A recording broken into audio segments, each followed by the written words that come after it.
നാം ഉദ്ദേശിച്ചിരുന്നുവെങ്കിൽ അതിനെ രസമുള്ള വെള്ളമാകുമായിരുന്നു.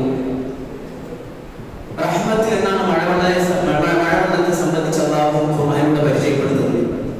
സൂറത്തുൽ അറാഫിൽ വഹുവ അല്ലദീ യുർസിലു റിയാഹ ബുശ്റൻ ബൈന യദൈ റഹ്മതിഹി, മഴ പെയ്യാൻ കാരണമാകുന്ന വാട്ടർ സൈക്കിൾ എന്ന പ്രക്രിയയെ സംബന്ധിച്ച് നമ്മളൊക്കെ പഠിച്ചു നോക്കിയിട്ടുണ്ടാവും. സ്കൂളിൽ നമ്മളത് പഠിച്ചിട്ടുണ്ടാവും. സൂറത്തു ത്വാരിഖിൽ അല്ലാഹു പറയുന്നു വസ്സമാഇ ദാത്തിൽ റജ്അ. ഇമാം ഖുർതുബി റഹിമഹുല്ലാഹ് ഇതിന് നൽകുന്ന രണ്ട് വിശദീകരണം. ഒന്ന്, ആവർത്തിച്ച് മഴ പെയ്യുന്ന ആകാശം. രണ്ട്, വെള്ളം നീരാവി വെള്ളമായി അങ്ങനെ ആവർത്തിച്ചുകൊണ്ടിരിക്കുന്ന വാട്ടർ സൈക്കിൾ എന്ന പ്രക്രിയ. ഈ പ്രക്രിയയിൽ നീരാവിയായിട്ട് പോകുന്ന ഭൂരിഭാഗം ജലവും കടലിൽ നിന്നാണ്. കടൽ വെള്ളം ഉപ്പുരസമുള്ള വെള്ളമാണ്. ആ ഉപ്പിനെ വേർതിരിക്കുന്ന യാതൊരുവിധ ഫിൽട്ടർ സംവിധാനങ്ങളും നമുക്ക് കാണാൻ സാധ്യമല്ല.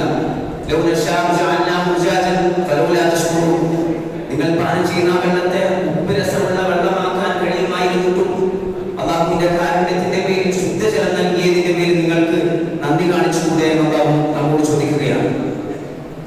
ഇമാം റാഫി റഹിമഹുല്ലാഹ് അദ്ദേഹത്തിന്റെ തഫ്സീറിൽ പറയുന്നു, തൊട്ടു മുമ്പ് അഫറഅയ്തും മാ തഹറുസൂൻ എന്ന കൃഷിയെ പറ്റിയും ശേഷം അഫറഅയ്തും നാർ അല്ലതി തുറൂൻ എന്ന് തീയെ സംബന്ധിച്ചും ചോദിച്ചപ്പോൾ അവിടെ ഒരു ചൂടിനെ സംബന്ധിച്ച് അല്ലാഹു പ്രതിപാദിച്ചില്ല.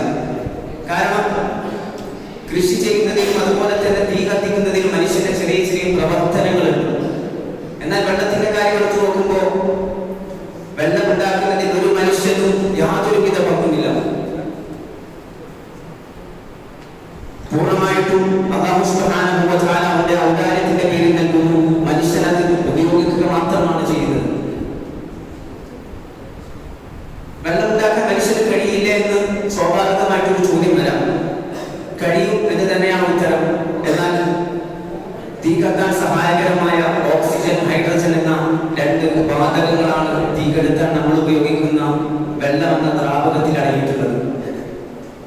വെള്ളം നിർമ്മിച്ചെടുക്കുന്നതിനുള്ള സങ്കീർണതകളിലൊന്ന് അതിന്റെ സ്ഫോടന സാധ്യത തന്നെയാണ്. മറ്റൊന്ന് ഭാരിച്ച സാമ്പത്തിക ചെലവ് ഇതിന് ആവശ്യമായിട്ട് വരും. അല്ലാഹു സുബ്ഹാനഹു വ തആല അവന്റെ ഔദാര്യത്തിന്റെ പേരിൽ നൽകുന്ന വലിയൊരു അനുഗ്രഹമാണ് വെള്ളം എന്നുള്ളത്. വെള്ളത്തെ പലയിടത്തും ഉപമയായിട്ട് കൊണ്ടുവരുന്നത് നമുക്ക് കാണാം. ഒന്ന്, ഭൗതിക ജീവിതത്തെ വെള്ളത്തോട് അല്ലാഹു ഉപമിച്ചു. ضربallahu مثل الحياة الدنيا كماء أنزلناه من السماء.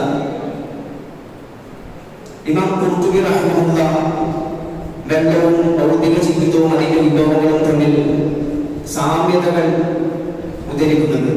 ഒന്ന്, വെള്ളം ഒരിടത്തും സ്ഥിരമായിട്ട് നിലനിൽക്കാത്തതുപോലെ ഭൗതിക ജീവിതവും അതിന്റെ വിഭവങ്ങളും ഒരാൾക്കും ശാശ്വതമായിട്ട് ലഭിക്കുന്നതല്ല.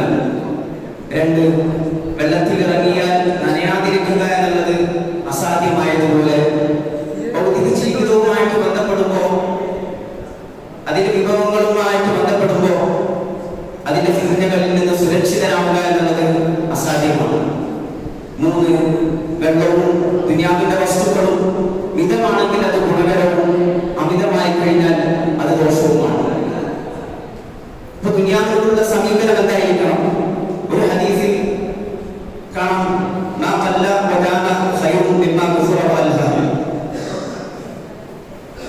കുറഞ്ഞതും മനുഷ്യന് ആവശ്യമുള്ളതും അത്യാവശ്യത്തിനുള്ളതുമാണ് ഒരു മനുഷ്യനെ അർപ്പിച്ചു കളയുന്ന, അവൻ അശ്രദ്ധനാക്കുന്ന തരത്തിൽ ഒരുപാട് സമ്പത്തും വിഭവങ്ങളും ഉള്ളതിനേക്കാൾ ഏറ്റവും നല്ലത്.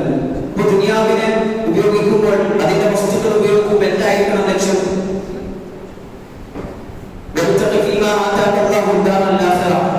ദുനിയാവിനെ ഉപയോഗിക്കുന്നതിലൂടെ